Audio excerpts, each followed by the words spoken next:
transforming your life through hypnotherapy has never been easier. With the help of your host, Julie from coachinghypnosis.net, and these power-packed minisodes, you're sure to find yourself engaging in more positive behaviors around both your physical and mental health. Here's your host, Julie. G'day, it's Julie from coachinghypnosis.net, and I'm here to address the topic of the two insane mind control hypnosis movies of all time, because people are so sick of being friggin' awesome and feeling a bit nuts. I'm not a therapist or a psychotherapist, but this is my 9th year as a clinical hypnotherapist in strategic psychotherapy. I currently help my clients online. They change their life without changing out of their pajamas. And when people find out I'm a hypnotist, sometimes I can get asked a variety of really juicy questions, like, do you think the CIA can brainwash people like that? Do you think anyone can be hypnotized? Could you brainwash someone to be a zombie? And when some people hear the words mind control hypnosis, they panic. Some become paranoid for a tiny duration of 5 seconds to 5 minutes or something else. But imagine feeling calm, educated, and in full control of yourself all the time. And here are the two insane mind control hypnosis movies that I get asked questions about most of the time. 1, The Manchurian Candidate. 2,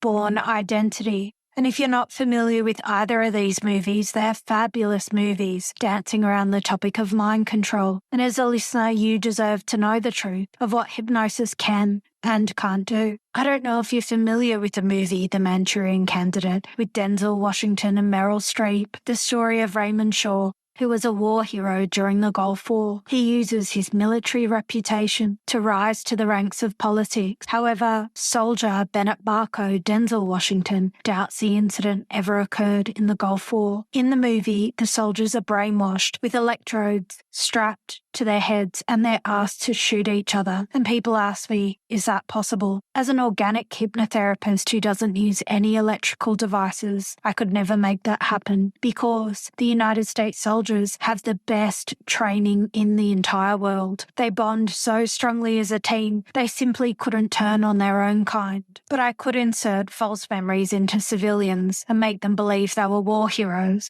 or that they served in the Gulf War. And as a member of the International Hypnosis Association, I would probably lose my license if I used that technique. And I just wouldn't be able to sleep at night or live with myself. I simply don't have the heart to do it. But if you were to do it to someone, not that you ever would, this is roughly how you would do it. You'd zombify your client in your interview questions. Before you hypnotize the client, you need to load up your questions with manipulations and suggestions before you even hypnotize the client. These loaded questions can and will influence the client's entire experience of hypnosis. These are the types of questions you could probably ask. Are you sure you grew up in a loving family? Do you think it's possible some events can be so traumatic you can't remember them? Do you think it's possible you've ever been on a top secret mission for the government that you simply don't remember it? Have you ever felt anxious?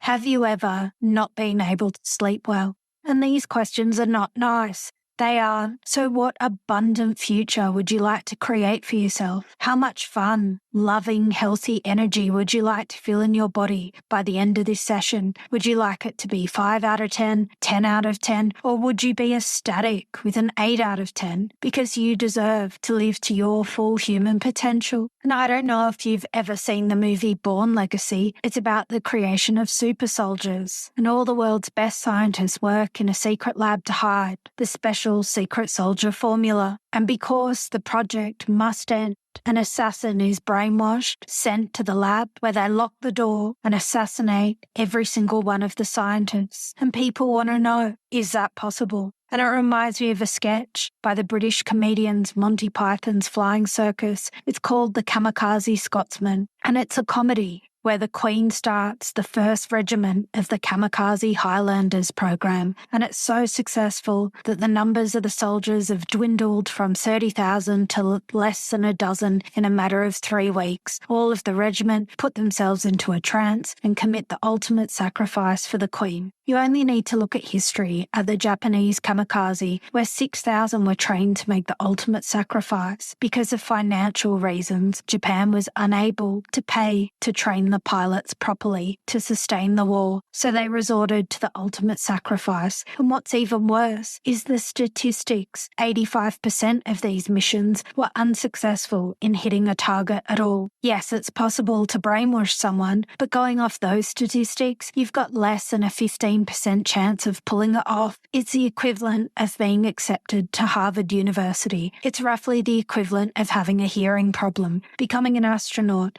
the chance of becoming a millionaire from scratch. It's about the same odds as a latex condom or birth control failing. So the odds really aren't in your favor. And how it's done is first starting with the manipulation of spirituality, that there is a higher purpose to this cause. And of course, the younger the person, the more susceptible they will be. And you slowly move them from spirituality to the topic of becoming a martyr. And as I mentioned before, I would lose my license as a clinical hypnotherapist, and I just can't stomach this sort of manipulation. And I'm also a master practitioner of NLP, and we kind of take an oath to never practice those cruel manipulation techniques because we are a force for good, and we want to make the world a better place to help people overcome or manage anxiety, depression, PTSD, insomnia, phobias, and often our clients are under the supervision of a therapist, psychotherapist, or a doctor, and I can only imagine someone like you with your high standards, traits of perfection, that you're trying to find the truth because you want to make the world a better place. And everyone can be hypnotized, because I don't know if you've ever watched a boring movie and fallen asleep, attended a boring lecture and began to daydream, or if everything else fails, we hypnotists are willing to be as boring as possible, and we patiently wait for the client to begin to daydream so we can then pull out the hypnosis moves. It's slow, but it works if we're desperate. But the fastest hypnotherapy techniques are the ones you see on cruise ships, in stage shows,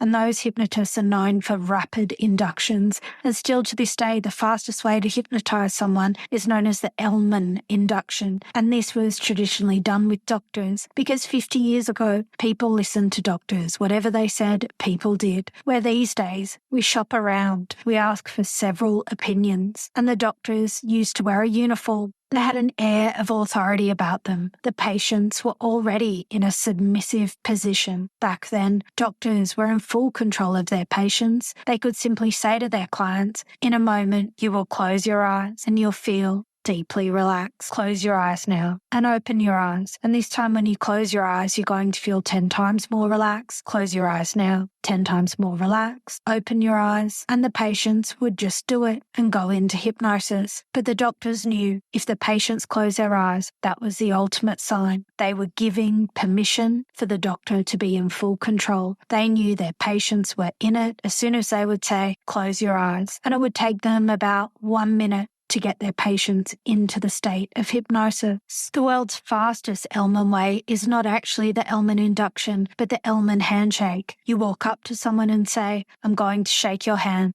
3 times.